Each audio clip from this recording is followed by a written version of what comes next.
എല്ലാവർക്കും auto tech ടീമിൻ്റെ പുതിയൊരു വീഡിയോയിലേക്ക് സ്വാഗതം. നമ്മളിന്ന് ഈ വീഡിയോയിലൂടെ നമ്മുടെ ഗ്രാൻഡ് വിറ്റാര സ്ട്രോങ് ഹൈബ്രിഡ് വാഹനത്തിൻ്റെ ബാറ്ററി നമുക്ക് ഫുൾ ചാർജ് ചെയ്യാൻ പറ്റുമോ എന്നുള്ള ഒരു ഡൗട്ട് ക്ലിയർ ചെയ്യുകയാണ് നമ്മൾ ചെയ്യുന്നത്. അപ്പോൾ അതിൻ്റെ അകത്ത് നമുക്ക് രണ്ട് ബാറ്ററി അവൈലബിൾ ആണ്. ഒരു ഓക്സിലറി പവർ മൊഡ്യൂളും അതുപോലെ ഒരു മെയിൻ ബാറ്ററി. മെയിൻ ബാറ്ററി എന്ന് പറയുന്നത് നമ്മുടെ ലിഥിയം അയൺ ബാറ്ററിയാണ്. ഓക്സിലറി ബാറ്ററി എന്ന് പറയുന്നതാണ് ലെഡ് ആസിഡ് ബാറ്ററി. എൻജിൻ റൂമിൽ വരുന്നത് ഓക്സിലറി ബാറ്ററിയാണ്. മെയിൻ ബാറ്ററി എന്ന് പറയുന്നത് നമ്മുടെ വാഹനത്തിൻ്റെ ഡിക്കിയിൽ വരുന്നതാണ്. അപ്പോൾ നമ്മുടെ ആ ബാറ്ററിയുടെ ചാർജ് നമുക്ക് നമ്മുടെ ഇൻഫോർടൈൻമെൻറ്റ് സിസ്റ്റത്തിലും അതുപോലെ മൾട്ടി ഇൻഫോർമേഷൻ ഡിസ്പ്ലേയിലും നമുക്കത് കാണാൻ പറ്റും. പക്ഷേ അത് മിക്കവാറും വാഹനങ്ങളിൽ 2 ഘട്ടം മാത്രമാണ് നമ്മൾ ചാർജായി കണ്ടിട്ടുള്ളൂ. അപ്പോൾ പല കസ്റ്റമേഴ്സും ചോദിച്ചൊരു കാര്യം എന്ന് പറയുന്നത് ബാക്കിയുള്ള 3 ഘട്ടം അത് എപ്പോഴാണ് ചാർജ് ആവുന്നത്, അത് ചാർജ് ആവുന്നില്ല, അതൊരു കംപ്ലൈൻ്റ് ആണോ എന്നൊക്കെ നമുക്ക് ഡൗട്ട് ചോദിക്കുന്നുണ്ട്. അപ്പോൾ അത് ക്ലിയർ ചെയ്യാൻ വേണ്ടിയിട്ടാണ് ഈ വീഡിയോ ചെയ്യുന്നത്. അപ്പോൾ നമുക്കത് എങ്ങനെയാണ് ആ ഒരു ബാക്കിയുള്ള 3 ഘട്ടങ്ങൾ ചാർജ് ആവുന്നത്, അതുപോലെ നമുക്കത് എങ്ങനെ നമ്മുടെ വാഹനത്തെ നമുക്ക് EVയിൽ ഓടിക്കാം, EV മാത്രമായിട്ട് ഓടിക്കാം എന്നുള്ളതൊക്കെയാണ് നമ്മൾ ഈ വീഡിയോയിലൂടെ എക്സ്പ്ലെയിൻ ചെയ്യുന്നത്. അപ്പോൾ നമുക്ക് വീഡിയോയിലേക്ക് പോകാം. ഇപ്പോൾ നമ്മുടെ വാഹനം കയറ്റം കയറുകയാണ്. ഗ്രാൻഡ് വിറ്റാര സ്ട്രോങ് ഹൈബ്രിഡാണ്. ഇപ്പോൾ നിങ്ങൾക്ക് ഇതിൻ്റെ നോക്കിയാൽ കാണാൻ പറ്റും, നമുക്ക് എൻജിൻ അസിസ്റ്റ് ചെയ്യുന്നുണ്ട്. ഡയറക്റ്റ് ബാറ്ററിയിലല്ല വാഹനം കയറുന്നത്, എൻജിൻ കൂടി അസിസ്റ്റ് ചെയ്തിട്ടാണ് ഇപ്പോൾ കയറ്റം കയറിക്കൊണ്ടിരിക്കുന്നത്. ഇപ്പോൾ കയറ്റം കയറി നമ്മൾ നിരപ്പായി കഴിഞ്ഞപ്പോഴേക്കും എൻജിൻ ഓഫായി. പിന്നെ നമുക്ക് ബാറ്ററിയിലാണ് മൂവ് ചെയ്യുന്നത്. അതായത് എപ്പോഴാണ് ടോർക്ക് കൂടുതൽ വേണ്ടത് അപ്പോഴെല്ലാം എൻജിൻ സ്റ്റാർട്ട് ചെയ്ത് വാഹനത്തെ അസിസ്റ്റ് ചെയ്യും. അല്ലാത്തപ്പോഴൊക്കെ ബാറ്ററിയിലായിരിക്കും വാഹനം മൂവ് ചെയ്യുന്നുണ്ടാവുക. ഇനി നമ്മളിപ്പോൾ കയറ്റത്തിൽ നിന്ന് നമ്മളൊരു ഇറക്കത്തേക്കാണ് ഇറങ്ങാൻ പോകുന്നത്. അപ്പോൾ നമ്മൾ ബ്രേക്കിങ്ങിലേക്ക് നമ്മൾ കൊടുക്കണം. ബ്രേക്കിങ്ങിലേക്ക് ഗിയർ ലിവർ കൊടുത്തു കഴിഞ്ഞാൽ നമുക്ക് ചാർജിങ് ഒരു ഇച്ചിരി കൂടി പെട്ടെന്ന് ചാർജ് ആവും. അപ്പോൾ നമ്മൾ ഈ വാഹനം ഇറക്കമൊക്കെ ഇറങ്ങുകയാണെങ്കിൽ നമ്മൾ കൂടുതലും ബ്രേക്കിംഗ് കൊടുക്കുകയാണെന്നുണ്ടെങ്കിൽ, ബ്രേക്കിംഗ് മോഡിൽ ഇറങ്ങുകയാണെന്നുണ്ടെങ്കിൽ നമ്മുടെ വാഹനത്തിൻ്റെ ബാറ്ററി പെട്ടെന്ന് ചാർജ് ആവും. അപ്പോൾ ആ ഒരു ചാർജ് വെച്ചിട്ട് നമുക്ക് വാഹനത്തെ കൂടുതൽ ദൂരം ഓടിക്കാനായിട്ട് പറ്റും. അപ്പോൾ അങ്ങനെയാണ് നമുക്ക് ഇതിൻ്റെ അകത്ത് ഈ വാഹനത്തിന് മൈലേജ് കൂട്ടാനായിട്ട് പറ്റുന്നത്. ഇപ്പോൾ നോക്കിയാൽ നമുക്ക് കാണാൻ പറ്റും, ഇതിൻ്റെ വീലിൽ നിന്നും ജനറേറ്റർ വഴി ഇതിൻ്റെ ചാർജിങ് ബാറ്ററിയിലേക്ക് കയറിക്കൊണ്ടിരിക്കുകയാണ്. അപ്പോൾ ഇറങ്ങുമ്പോൾ അത് ഡീസലറേഷൻ മോഡാണ്, നമ്മൾ ആക്സിലറേറ്റർ കൊടുക്കുന്നില്ല. അപ്പോൾ അതുകൊണ്ട് തന്നെ വീലിൽ നിന്നുള്ള റൊട്ടേഷൻ വെച്ചിട്ടായിരിക്കും ഇതിൻ്റെ ഗിയർ ബോക്സിനുള്ളിലുള്ള ജനറേറ്ററിനെ കറക്കുന്നത്.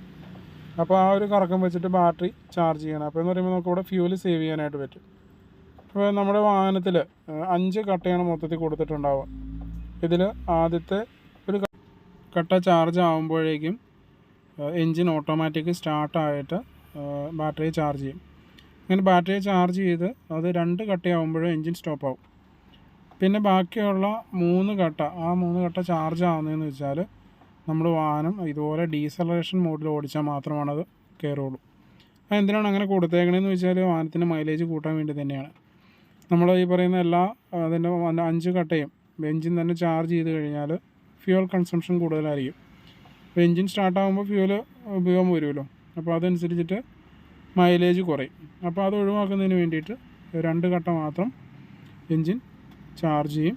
അത് കഴിഞ്ഞ് ബാക്കിയുള്ള 3 ഘട്ട അത് നമ്മൾ ഇതുപോലെ ഡീസലറേഷൻ മോഡിൽ ഓടിച്ച് കഴിയുമ്പോഴാണ് അത് ചാർജ് ആവുക.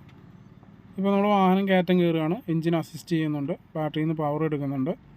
ഇപ്പോൾ നമ്മൾ കുറച്ച് ദൂരമാണ് ഇപ്പോൾ ഡീസലറേഷനിൽ വന്നുള്ളൂ, അതുകൊണ്ട് തന്നെ ചാർജ് കയറിയിട്ടില്ല. ഇനി നമ്മൾ വീണ്ടും അത് ഡീസലറേഷനിൽ നമ്മൾ കൊടുക്കാൻ പോവുകയാണ്. നമ്മൾ അടുത്തൊരു ഇറക്കമാണ് ഇറങ്ങാൻ പോകുന്നത്. അപ്പോൾ ഇങ്ങനെ ഈ ഒരു മോഡിൽ കൂടുതൽ നേരം നമ്മൾ ഉപയോഗിക്കുകയാണെന്നുണ്ടെങ്കിൽ നമുക്ക് ഈ പറയുന്ന മൈലേജ് കൂട്ടാനായിട്ട് പറ്റും. അപ്പോൾ ഇറങ്ങുന്ന സമയത്ത് നമ്മൾ ബ്രേക്കിൽ കാല് വയ്ക്കുന്നതിന് പകരം നമ്മൾ ബ്രേക്കിംഗ് മോഡ് കൊടുക്കുക, ഗിയർ ലിവറിലും ബ്രേക്കിംഗ് മോഡിലേക്ക് കൊടുക്കുക. അപ്പോൾ അങ്ങനെ വന്നു കഴിയുമ്പോഴത്തേക്കും ഈ പറയുന്ന ഡീസലറേഷൻ മോഡിൽ നമുക്ക് ചാർജ് കയറും. ഇപ്പോൾ നോക്കിക്കഴിഞ്ഞാൽ കാണാൻ പറ്റും, ഇപ്പോൾ ഒരു 3 ഘട്ടമായിട്ടുണ്ട്. അതായത് ഒരു ഘട്ട അഡീഷണൽ ചാർജായി 2 ഘട്ടയിൽ നിന്ന് 3 ഘട്ടമായിട്ടുണ്ട്.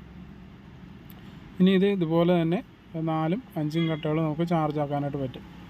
അപ്പോൾ അങ്ങനെ ചാർജ് ആയാൽ മാത്രമാണ് നമുക്ക് ഈ പറയുന്ന മൈലേജ് കൂട്ടാനായിട്ട് പറ്റുള്ളൂ. അപ്പോൾ നമ്മൾ വാഹനം ബ്രേക്ക് ചെയ്യാനായിട്ട് ഉദ്ദേശിക്കുകയാണ് എന്നുണ്ടെങ്കിൽ ഗിയർ ലിവർ ബ്രേക്കിംഗ് മോഡിലേക്ക് കൊടുക്കുക. അത് കഴിഞ്ഞിട്ട് നമ്മൾ എന്ത് ചെയ്യുക, വാഹനത്തെ സ്ലോ ചെയ്യാനായിട്ട് ശ്രമിക്കുക. ബ്രേക്ക് ഉപയോഗിക്കുന്നതിന് പകരം ബ്രേക്ക് ലിവർ ഉപയോഗിച്ചിട്ട് സ്ലോ ചെയ്യുക. അതുപോലെ തന്നെ ഇറങ്ങുമ്പോഴും ബ്രേക്ക് മോഡിൽ ഇറങ്ങുക. അപ്പോൾ അങ്ങനെയൊക്കെയാണ് ഇതിന് വാഹനത്തിന് മൈലേജ് കൂട്ടാനായിട്ട് നമുക്ക് പറ്റുന്നത്. ഇനി നമ്മൾ ഈ വാഹനം EV മോഡിൽ ഓടിക്കാൻ പോവാണ്. അതായത് ഇലക്ട്രിക് മാത്രമായിട്ട് ഓടിക്കാവുന്ന ഒരു മോഡാണ് EV എന്ന് പറയുന്നത്. ആ EV മോഡിൽ വാഹനം ഓടണമെങ്കിൽ നമ്മൾ പറഞ്ഞ പോലെ 2 കട്ടയിൽ കൂടുതൽ ചാർജ് ഉണ്ടെങ്കിൽ മാത്രമാണ് അത് ഓടിക്കാൻ പറ്റുള്ളൂ. അതിനുശേഷം നമ്മൾ ഗിയർ ലിവറിന് പുറകിലുള്ള EV എന്നുള്ള ഒരു സ്വിച്ചിൽ ഞെക്കിക്കഴിഞ്ഞാൽ ഇൻസ്ട്രുമെൻ്റ് ക്ലസ്റ്ററിൽ നമുക്ക് EV മോഡ് ചേഞ്ച് ആവുന്നത് കാണാൻ പറ്റും. അതിനുശേഷം നമ്മൾ വാഹനം ഓടിക്കുകയാണ് എന്നുണ്ടെങ്കിൽ നമുക്ക് ബാറ്ററിയിൽ നിന്നുള്ള പവർ മാത്രം ഉപയോഗിച്ച് വാഹനം മൂവ് ചെയ്യുന്നത് കാണാൻ പറ്റും.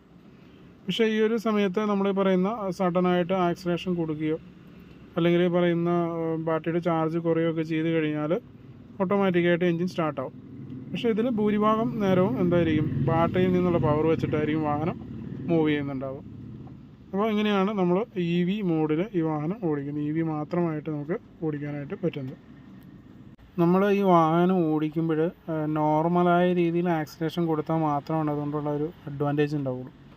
നമ്മളല്ലാതെ സഡൻ ആക്സിലറേഷനും പറയുന്ന റേസ് ചെയ്തിട്ടൊക്കെ ഓടിക്കുന്ന രീതിയിൽ എടുത്തു കഴിഞ്ഞാൽ നമുക്ക് മൈലേജ് വളരെ കുറവായിരിക്കും. നമുക്ക് ഈ പറയുന്ന EV മോഡ് കൊടുത്തു കഴിഞ്ഞാൽ തന്നെ നമുക്ക് എൻജിൻ സ്റ്റാർട്ടാവും. അപ്പോൾ ഇതിൻ്റെ അതിപ്പോൾ 4 കട്ട ചാർജ് ഉണ്ട്. അപ്പോൾ നമ്മൾ ഒരു നോർമലായ രീതിയിൽ ആക്സിലേറ്റർ കാല് വെച്ച് പോകുകയാണെന്നുണ്ടെങ്കിൽ നമുക്ക് EV തന്നെ കൊണ്ടുപോകാനായിട്ട് പറ്റും. അതായത് 2 കട്ട ആവുന്നോടം വരെ നമുക്ക് EV കൊണ്ടുപോകാൻ പറ്റും. പക്ഷേ നമുക്ക് ചില സമയങ്ങളിലൊക്കെ ആക്സിലറേഷൻ കൊടുക്കേണ്ട ഇത് ആവശ്യം വരും. അപ്പോൾ അങ്ങനെയുള്ള സമയത്തോളം ആക്സിലറേഷൻ കൊടുക്കാതെ നമുക്ക് മാർഗ്ഗമില്ല. നമ്മളല്ലാതെ ഓടിക്കുമ്പോൾ ആക്സിലേറ്ററിൽ പതിയെ കാല് വെച്ച് ഓടിക്കുകയാണ് എന്നുണ്ടെങ്കിൽ ബാറ്ററിയിൽ മാത്രമായിട്ട് നമുക്ക് വാഹനത്തെ ഈ പറയുന്ന സ്പീഡ് കൂട്ടി നമുക്ക് ഓടിക്കാനായിട്ട് പറ്റും. അപ്പോൾ നമ്മൾ ഈ വാഹനം ഓടിക്കുമ്പോൾ നമുക്ക് മൈലേജാണ് അത്യാവശ്യമെങ്കിൽ നമ്മൾ ആ രീതിയിൽ നമ്മൾ ഒരു മയത്തിന് നമ്മൾ വാഹനത്തെ ഓടിക്കുക. അല്ല എന്നുണ്ടെങ്കിൽ നമുക്ക് ഈ പറയുന്ന കമ്പനി പറയുന്ന ഒരു മൈലേജ് നമുക്ക് കിട്ടുകയില്ല. നമ്മൾ അല്ലാതെ നമ്മൾ ഈ പറയുന്ന നല്ല രീതിയിൽ ഡ്രൈവ് ചെയ്യുകയാണ് എന്നുണ്ടെങ്കിൽ, മൈലേജ് വേണമെന്നുള്ള രീതിയിൽ ഡ്രൈവ് ചെയ്യുകയാണ് എന്നുണ്ടെങ്കിൽ കമ്പനി പറയുന്ന മൈലേജിനേക്കാളും കൂടുതൽ നമുക്ക് മൈലേജ് ഇത് ഈ വാഹനത്തിൽ നിന്ന് കിട്ടും. ലിഥിയം അയൺ ബാറ്ററിയുടെ ബാക്കിയുള്ള 3 കട്ട എങ്ങനെയാണ് ചാർജ് ആവുന്നതെന്നും അതുപോലെ തന്നെ നമ്മുടെ വാഹനം എങ്ങനെയാണ് EV മോഡിൽ മാത്രമായിട്ട് യൂസ് ചെയ്യുന്നത് എന്നതിനെ കുറിച്ചിട്ടുള്ള ആ ഒരു ഡൗട്ട് ഇപ്പോൾ ക്ലിയറായി എന്ന് വിചാരിക്കുന്നു. അപ്പോൾ വീഡിയോ ഇഷ്ടമായെങ്കിൽ ലൈക്ക് ചെയ്യുക, ഷെയർ ചെയ്യുക, കമൻറ്റ് ചെയ്യുക, സബ്സ്ക്രൈബ് ചെയ്യുക.